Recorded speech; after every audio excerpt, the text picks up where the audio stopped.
Welcome to the Blue Duck Fantasy Football Podcast.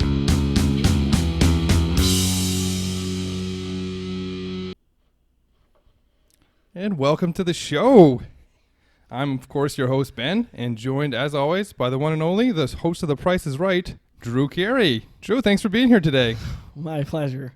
Shout out to Jesse LB, who joined us on our live soundless streaming show this morning. We'll have the technical difficulties figured out for next week. But this is our first podcast in season. Matt, why don't you kick us off? Okay, well, week one is nearly concluded, and we are just recording this right as the Patriots and Steelers game is about to kick off here. So we're just going to run through some news items that we picked up during the day here, most notably injuries that occurred. Biggest one is the injury to Tyreek Hill, out for a couple of weeks at minimum. Obviously, that's going to create an uptick for Sammy Watkins, Travis Kelce, probably even Mecole Hardman. It doesn't change my stance on Mahomes. I still have him number one. Yeah, I'll agree with the Mahomes stance. Sammy Watkins having a big game with Tyreek out today. If Sammy can stay healthy, he's going to be flirting with being a top 10, top 15 wide receiver as long as Tyreek Hill's out. I'm skeptical of the Mecole Hardman boost. I'm starting to think that Andy Reid might not be someone who cares about rookies. We didn't see much of Darwin Thompson today, and we didn't see much of Mecole Hardman. So going forward, definitely Sammy Watkins is a player that I want temporarily, but is also a player that I'd be happy to sell high on right now before the injury bug comes rolling around. Any more news or anything else on the KC situation? Not on KC, no. The next injury to go through is the injury to Nick Foles, Jaguars quarterback. Had a fractured collarbone, clavicle area. They didn't say he's out for the year. I don't know. I'm not a doctor, but it sounds like he's going to be out for a long time. The backup there, Gardner Minshew, yeah, that's his name. He came in and was pretty effective in terms of completion percentage anyway, but yeah, not somebody that's going to be jumping into the top, even the top 30 probably. Maybe the top 30, but not top 25. Yeah, definitely not a quarterback situation that you were interested in before the injury, and definitely not the quarterback situation you're interested in after the injury. The loss of Nick Foles for what looks like several weeks, if not a lot more, is going to hurt Leonard Fournette's value a little bit, but he's still going to be a running back that you should probably be starting week to week.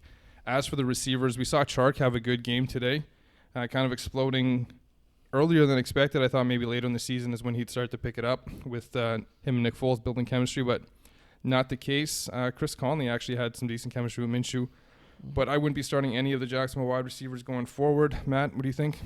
Also, that was a no for me prior to the season. The downgrade from Foles to Minshew, not a huge downgrade, but yeah, it doesn't really bring any of them as a starter at this moment. Shark, the upside play. Next for injuries, we don't know the status on Joe Mixon, but he did leave the game in the third quarter and did not return. Obviously, if he is out for any significant amount of time, that's going to bring an uptick to Giovanni Bernard. He's going to get into the top 25 in your running back rankings anyway. For me, we'll just have to watch the Mixon situation. Yeah, they'll probably try to factor in the rookie there, the third down back that they have. Can't think of his name off the top of my head. Travion Williams. Pardon me? Travion Williams. That's it, Travion Williams. But Gio Bernard's going to be the major benefactor of that injury. I could definitely see him being a top 25 running back, higher or lower based on the matchup that week, but average about top 25. So somebody should be starting week to week. Yeah, as you said, no real update on that. So stay tuned for that. Keep an eye out. If you don't hear anything, if you are the Mixon owner and you need to pick up Gio. Yeah, for sure. Next, just to make the San Francisco running back situation just a little bit more murky than it was today, Tevin Coleman also left that game and did not return. Again, no injury update there. Matt Breida and I can't remember his first name, but Molstead there. Raheem, yeah. I knew it was an R. Raheem Molstead, he was the beneficiary to Coleman leaving the game and seemed to be even getting some work before him, so I guess he was next in line. If Coleman's out for a significant amount of time, then you could maybe pick up Molstead as a timeshare play with Breida. Yeah, Mostert, I believe is how you say his name. But this is definitely a timeshare. This is a running back by committee. Breda will probably be the big head, and Mostert getting second most touches. This offense didn't look particularly good today. The defense did. Defense had several turnovers, several returns for touchdowns. Mm-hmm. Neither of the teams in this game looked particularly good on offense. I wouldn't be overly interested in Mostert or Breda. I mean, if you have Breda and you want to flex him, go ahead. But other than that, I'm not looking to pick up Mostert in any leagues. And lastly, here for injury news, Mike Williams, wide receiver from the LA Chargers, went down towards the end of the game, did not return, had only gotten, I believe, 3 targets there, maybe 3 catches. Anyhow, that's definitely an injury worth watching. It's not really going to bump the next guys up for me. Keenan Allen's going to probably stay right around where he is. Hunter Henry, I don't think I can put him any higher than I have him anyway, so it's not going to change those guys. Obviously, Williams would come down if he's out for a significant amount of time, but there's nobody really there that would take a big jump up for me. Yeah, I'd agree with that. I'd actually think it would just be kind of like a small bump for everybody around picking up the slack for Mike Williams. Mike Williams is not a big volume guy. He's more of a specific play type, like a deep jump ball situation, red zone targets. So expect Hunter Henry to get more red zone targets. Expect him to throw more to Austin Eckler, who had a great game today, and have them use other people to kind of fill in for Mike Williams. But I don't see Travis Benjamin being the guy to fill that gap. He might be the deep pass guy, but not somebody you're looking to pick up. That's about it for news and injuries today that we came across. All right, so we're just going to jump in the games and just kind of do not a quick recap, but just kind of go through the games and talk about what stood out, players that stood out, whether or not these are players we want to buy, want to sell, or pick up off the waiver wire. So we're going to start with Atlanta, Minnesota, and Dalvin Cook had a great game there. The Minnesota D looked fantastic, so I'm not worried at all about the Falcons' offense going forward.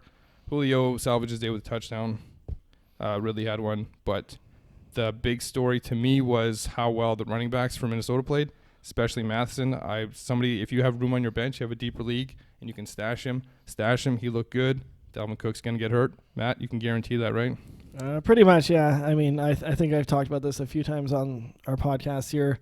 If you have Dalvin Cook and for some reason Alexander Mattison fell to you at the end of your draft, you should have picked him up then. If he's still on waiver wire, of course, go for him. Devonta Freeman was a little bit of a concern today, but again, we're going to chalk that up more to the Minnesota D than the Atlanta offense. I expect them to bounce back all parts of that offense. And Minnesota threw, 10 times, I think? Yeah, 8 for 10 for Cousins. Yeah, they're going to be throwing a little bit more most weeks than that, so don't get too concerned about Diggs and Thielen at this point. Yeah, similar to the Thursday game that we saw with Green Bay and Chicago. That Bears defense really shut down that high-powered Green Bay offense, and that's kind of what happened here with the Minnesota D shutting down for most of the day until garbage time. The Atlanta Falcons offense, I will make a quick note that Austin Hooper had 9 catches today. So if you're in a PPR league, he's definitely a tight end that should be ranked a lot higher than he is in a standard league. But moving on, Tennessee and Cleveland and the offseason Super Bowl champs coming crashing down to earth today. Would you really care about for this game? I would not go off of these guys. They are still going to be really good. I'm not going to sell any of them. You can try to buy them. Whoever has these guys like Baker and Chubb and OBJ, they may be a little bit disheartened after what they saw today. So I mean, you can maybe take a shot at them, but yeah, they're definitely going to be a good offense. There's just way too much talent there to be bad. Yeah, I'm going to just echo that sentiment that I'm not worried at all about the Cleveland Browns offense. This will get going, and today was just an off day for them. But we had some players in Tennessee make some noise, especially A.J. Brown, who had, 3 or 4 catches? 3 catches, 100 yards. 100 yards. So this is not something that I'm buying. You had a quarterback who completed a total of 14 passes today. Not going to complete that many passes week to week. And Corey Davis had a down day being shadowed by Denzel Ward. Yeah. Yeah, so I'm not buying. If you have A.J. Brown, who's somehow barely owned in any leagues, and somebody wants him, and you can kind of package him in a trade deal, I would do that. Matt, your thoughts on A.J. Brown? Yeah, I'm not buying A.J. Brown either because I still think Corey Davis is going to end up being the man to own out of that wide receiver core. So, yeah, if you can get anything for him, I think now's the time to do it. With the exception being Dynasty. I mean, keep him in Dynasty. Yeah, absolutely. We're talking straight just 2019 redraft season here. But we'll move on. Not much else to consider. Other than Delaney Walker, who had a good game, looks like a solid week-to-week starter for me. More at the tail end of the starters, but still somebody that if he's on your waiver wire and you don't have a good tight end or you've had a tight end that's just not really doing anything today, he'd be somebody to pick up. But we'll move on. Buffalo and the Jets, and we had some interesting stuff happen here at wide receiver. First of all, for Buffalo, John Brown had a big game. Looks to be one of the favorite targets here for Josh Allen. Matt, your thoughts on John Brown? Yeah, he seemed to be really the only wide receiver that Allen was looking at today. So, I mean, if you're going to take a wide receiver out of this group, it's going to be John Brown. Like Robert Foster, we didn't really hear from Zay Jones either. Not somebody I'm still going to be looking to pick up, though. He's still probably going to be hanging around the wide receiver 50 to 55 range for me going into next week. Yeah, he's going to be at best a flex play. Not somebody that I'm overly interested in just because I don't think this offense is that great. But he is the wide receiver to own in this offense. He's a guy we talked about in our preseason previews of you give him 2 weeks, and if he does something, you hold on to him or sell high. He's done something, so now depending on your team, make the move to sell high or hold on to him if you think he's going to do more. A lot of Browns today, and, well, another Brown who did some stuff yesterday. But we'll keep going here, and we'll talk about Jamison Crowder, who had 14 catches today, but not quite 100 yards. Your thoughts on Jamison Crowder? He seemed to be the focal point of their offense outside of Le'Veon, I guess. We saw Robbie Anderson get a couple targets, and Quincy Nunwa, I didn't really see get anything. He may have gotten one or two that we just didn't happen to see, but Crowder is going to be seems like he's going to be the possession receiver on this offense. It was mostly underneath stuff and maybe that's what Darnold is most comfortable with at the moment. He tried to air it out a couple times to Robbie Anderson, but again, in PPR, I'll look at Crowder for sure, given that he got 14 catches today.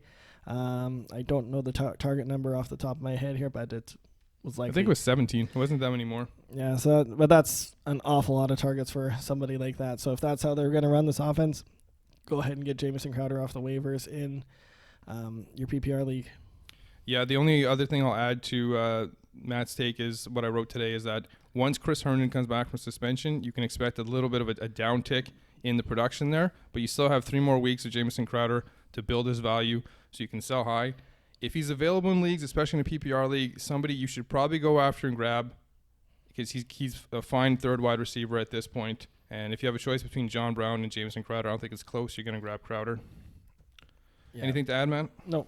All right, let's move on to Baltimore and the Dolphins. And I don't think we can call him a running back anymore. Lamar Jackson threw for 5 touchdowns today, completed a career-high 17 passes on only 20 attempts. What a game. Thoughts on Lamar Jackson? Of course, LJ was the beneficiary to what appears to be a very, very putrid Miami Dolphins defense that cannot make a tackle. I mean, all credit to LJ. He stepped up. He did what he had to do. And I believe LJ is going to be in that top 12-ish quarterback ranking. By no means am I moving him up past top 10 just based off of that performance there. I think the Dolphins are one team that you're going to be targeting week in, week out, and the Patriots that are on right now, they're playing the Dolphins next week, so you're going to basically start everybody, including maybe some O-linemen. That's a good one. Josh Gordon just scored a touchdown for the Patriots. It's probably somebody you're going to want to start next week. Antonio Brown might be the best wide receiver to start against the Dolphins. They give up some big plays. They give up 2 huge plays to Marquise Hollywood Brown, who had 2 touchdowns in his first 2 catches. Would he have 3 or 4 catches total? I think it was 4 for 147. Big day for Marquise Brown, the first-round rookie. What are your thoughts on Marquise Brown going forward? He's going to be somebody that I'm going to move up a little bit probably because he looked like he was going to be like the top wide receiver out of Baltimore here, but like maybe wide receiver 40 to 45, I'm thinking off the top of my head. Probably closer to 45 than 40. Not something I'm going to be buying here. I will look to sell. I will definitely look to sell him if I have him in any leagues that are redraft. Yeah, again, the fear for me is just how many completions is LJ going to get every week? He had 17. This was a career high on 20 passes. He looks a lot better as a quarterback. He looks a lot better as a passer. Marquise Brown had 4 catches for 147 and 2 touchdowns. On a regular week, if he has 4 catches, it could be for about 40 yards because he's going to do a lot of underneath stuff as well. The 2 big scores, there was no safety anywhere near him. Defenses are going to cue in on this. This is going to help Mark Ingram more than anyone, who also had a big game today. Mark Ingram is somebody I'm looking to buy in leagues, and I do not like Mark Ingram. So that's how much I think this is going to help Mark Ingram. But speaking of the Ravens, there's another player we need to talk about. A guy who had 8 targets today, 8 receptions for over 100 yards on the score, and that is tight end Mark Andrews. Matt, your thoughts on tight end Mark Andrews?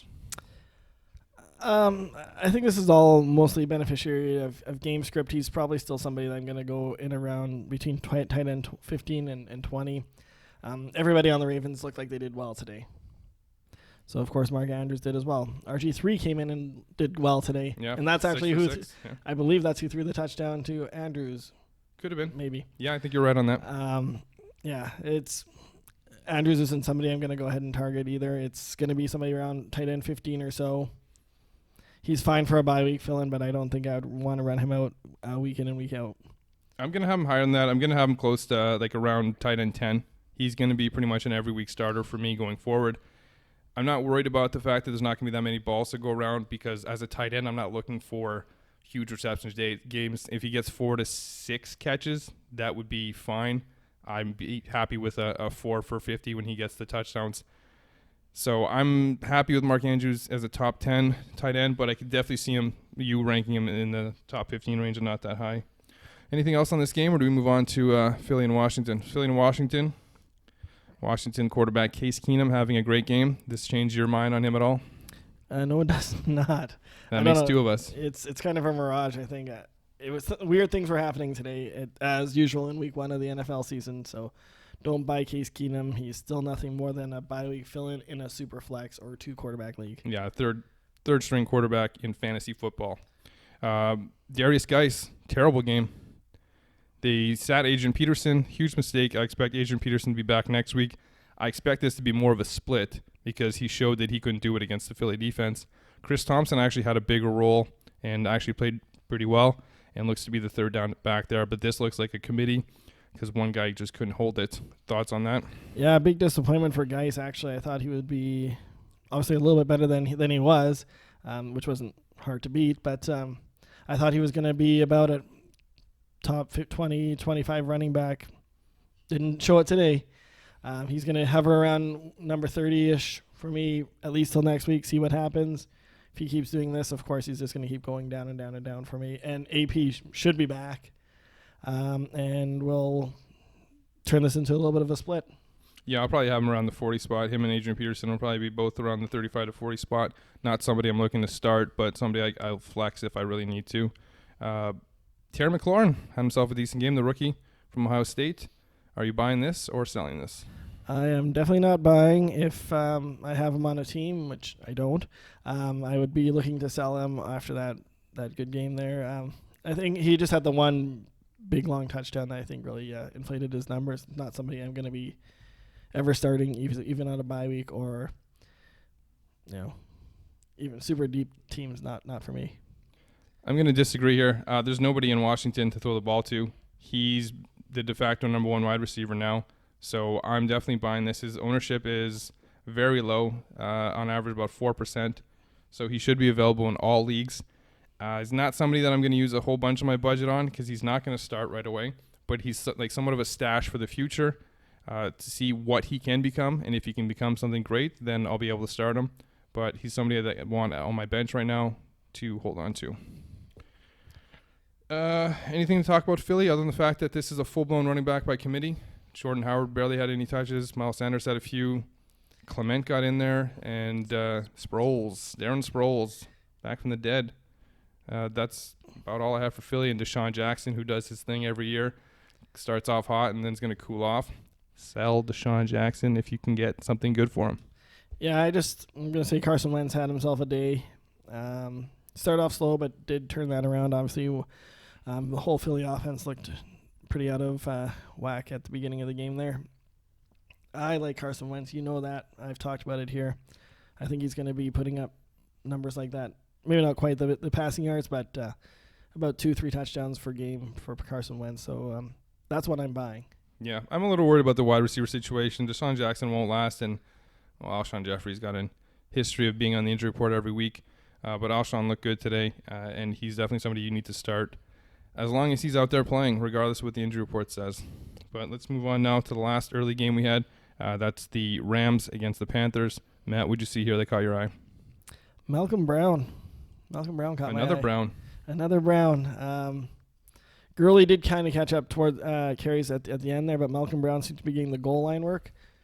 That's very scary for any Todd Gurley owners, and I would be buying Malcolm Brown off of waivers, or if I had Todd Gurley and I didn't have Malcolm Brown, which that means I didn't listen to our podcasts in the past, I'd be going out and getting him and maybe even overpaying a little bit to make sure I've got that handcuff. It's not Darrell Henderson. Yeah, as you said, Darrell Henderson was a player that you were not looking in the draft this year. Did absolutely nothing today. Malcolm Brown with the goal line carries, getting the touchdowns. Very scary for Gurley owners. Gurley didn't look bad, but they're going to limit his touches. 15, I think that's the ceiling going forward. So I'm happy to get Malcolm Brown, especially as the year goes on and more wear on Gurley. Malcolm Brown's role could increase. Only owned in 11% of leagues on average. Definitely somebody you want to target on the waiver wire this week, Matt. Yeah, and just with Gurley towards playoffs, real NFL playoffs, they are going to start reducing that workload even more and possibly even sitting them all together like they did last year. Fantasy playoff time, Malcolm Brown might be the top back there with the most touches. Yeah, similar to what C.J. Anderson did for them last year. Anyways, let's move on to the late games and start with Indy and the Chargers. We already mentioned the injury to Mike Williams. The Colts look better than I expected them today. T.Y. Hilton had a decent game. Marlon Mack had a decent game, actually looked good as a runner.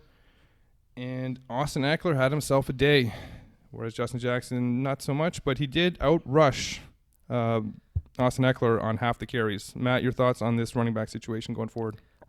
For me, Eckler is proving to be the one to own. He's just getting the volume, and he's also more of the receiving threat.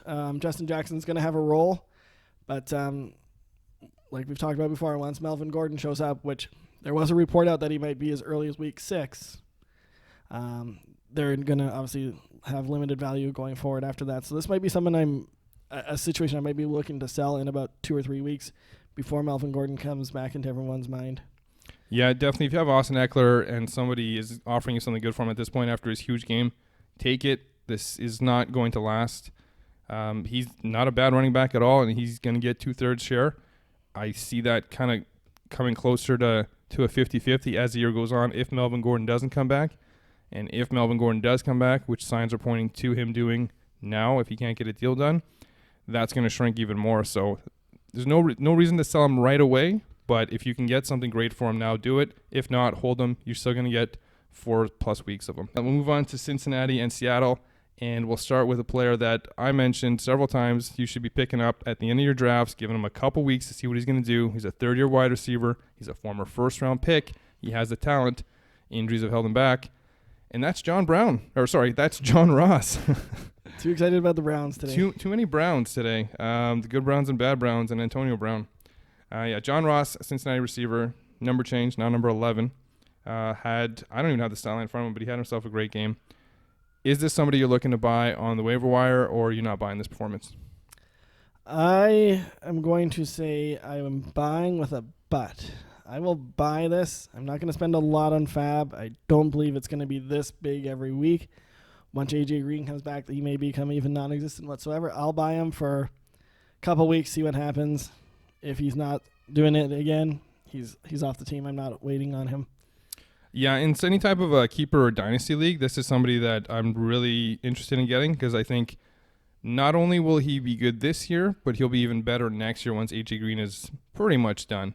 As much as I think A.J. Green isn't going to have that much value this year, when he is healthy, he will have value and he will hurt John Ross. But I can see John Ross and Tyler Boyd being a 1A, 1B situation while A.J. Green is out. So it's definitely somebody I'm buying. Anybody else in this game that stood out to you? Tyler Lockett, the lack of targets for him was a little bit surprising. Even for me, which I was not big on Tyler Lockett. And this is why I thought something like this might happen. I didn't expect it in week 1. He was going after Metcalf quite often. I wish I had the targets in front of me here, but it seemed like Metcalf got a lot more than Lockett. I know Lockett got a touchdown, but it seems like Metcalf might be the number one there, actually. Yeah, either way, whoever the number one is not somebody I'm overly interested in. This team is going to run a lot more than they're going to pass. I mean, they barely squeaked by a win 21-20 against the Bengals, and Andy Dalton had a great game. The targets, 6 for Metcalf, 2 for Lockett, 7 for Carson. You can't start guys that are getting so few targets on a week-to-week basis. So let's move on to the Giants in Dallas, and Dak Prescott had himself a big game. 4 touchdowns, over 400 yards, I believe. What are your takeaways from this game? What's your biggest standout? The Cowboys' offense wasn't what it is going to be. And what I mean by that is, in a normal week, in a normal situation, it's going to run through Ezekiel Elliott. They didn't do that today, most likely because he hadn't played any preseason, which he may not have done anyway, but he missed all of training camp. Generally, they're going to give the rock to Zeke about 25 times a game. He didn't see nearly that much today, so they threw more. It was also the New York Giants. Don't get too excited about Dak. He's not going to be doing this on a week-in, week-out basis. Yeah, I put more of this game's final score and the performances on the Giants D being that bad. So we'll just skip through here. There's nobody to talk about. San Francisco, Tampa Bay. As we mentioned, the defense for San Francisco was the biggest takeaway here. Lack of targets for Mike Evans was kind of a big story, but that's Richard Sherman. Anything else that stood out in this game for you? Ronald Jones looked pretty good as the running back in Tampa Bay. It looked like he was getting a lot more touches than Barber towards the end of the game when the outcome was in doubt. So Ronald Jones might be someone to target off of waivers because he may not be owned in your league. Yeah, just looking at the touches here. Only 1 target for Ronald Jones, but he did lead the team in carries with 13 to Barber's 8, and he was a lot more effective with 75 yards to 33. The other running back, whose last name I won't even try to say, looked good in the passing game and seems to be kind of the third down back here. I think they're going to ride the hot hand, as they mentioned. I don't think Bruce Arians tries to pull any punches. He just says it as it is. If Ronald Jones is playing well, they're going to keep putting him out there like they did today. If he's not, they'll put out Barber. Not overly interested in Ronald Jones because I don't want the disappointment of him being the starter one week and halfway through the game being pulled for Peyton Barber. Anything else on this, or should we go to the longest game in NFL history, Detroit, Arizona? Let's move on. All right, we're going to start right away with T.J. Hawkinson, a rookie tight end. And we don't particularly care for rookie tight ends here, but he had himself a day today. 6 receptions on 9 targets, 131 yards, and a touchdown. What are your thoughts on this? You buying or selling this? I am actually going to buy this. I know we don't like the rookie tight ends, but it shows today that he is going to be a big threat in this passing offense. He out-target Marvin Jones. They targeted Danny Amendola quite a bit, but I expect that to fade. Him and Galladay are going to be the 1 and 2 on this offense. Arizona's secondary is decimated right now, and their defense isn't going to be good even at the best of times, so take it with a little bit of grain of salt. Hawk isn't going to be as good as he was today, but he's going to be somebody that's going to slip inside my top 15 tight ends. Okay, looked like we were about to bang the table. You were so passionate about T.J. Hawkinson. Yeah, we talked about rookie tight ends. We also talked about Hawkinson being the most NFL-ready tight end we've seen in a long time. So this isn't surprising. The biggest surprise to me is how well Detroit used him. They're not a team that's had a lot of success with the tight ends in the past. An even bigger takeaway here, other than T.J. Hawkinson, who, as Matt said, is probably about the 10 to 15 range. I probably have him right around Mark Andrews. Probably give another week to make the final decision on that, but I wouldn't put one ahead of the other just yet. But Danny Amendola, 13 targets, 7 catches, 104 yards and a touchdown. You buying or selling? Like I just touched on, I'm not buying that. I'm selling Amendola. I'm not even putting in a waiver claim on him, even in PPR. He's not someone I'm gonna be looking at. I don't believe it. If he does it a couple more weeks, then sure, I'll go for it. But he'll be gone by then. Yeah, it's too early in the season to be grabbing a guy like this. There hasn't been that many injuries that you need to replace players. It's only week 1. If he was doing this and it was all of a sudden week 6, then yeah, he's somebody to look at for a week-to-week replacement. The Cardinals threw a lot today, 54 pass attempts, so most of the Cardinals receivers got a lot of targets, 13 for Fitzgerald, 12 for Kirk, 10 for Keyshawn Johnson. Keyshawn's name got called out a lot. Fitzgerald had a great game. Still going to lead that wide receiver core in receiving. I don't know what else there is to say about that. Hopefully Johnson is better moving forward. He had an okay game just like he had for about 16 weeks last year. Yeah, just remember that these guys had 5 quarters to build up these numbers, so everything's going to be a little bit more inflated than it would normally be. But yeah, there's just a mess in wide receivers there. So Fitzy, Kirk, probably the only 2 you're looking to start, maybe as flexes. All right, so I'm going to put you on the spot. I'm going to ask you to rank 4 guys. If you have to pick these guys up on the waiver wire in a redraft format, well, actually it's 5 guys. John Ross, Terry McLaurin, DJ Chark, AJ Brown, Marquise Brown. 1 to 5, how would you rank them? Hollywood Brown, John Ross, DJ Shark, AJ Brown, Terry McLaurin.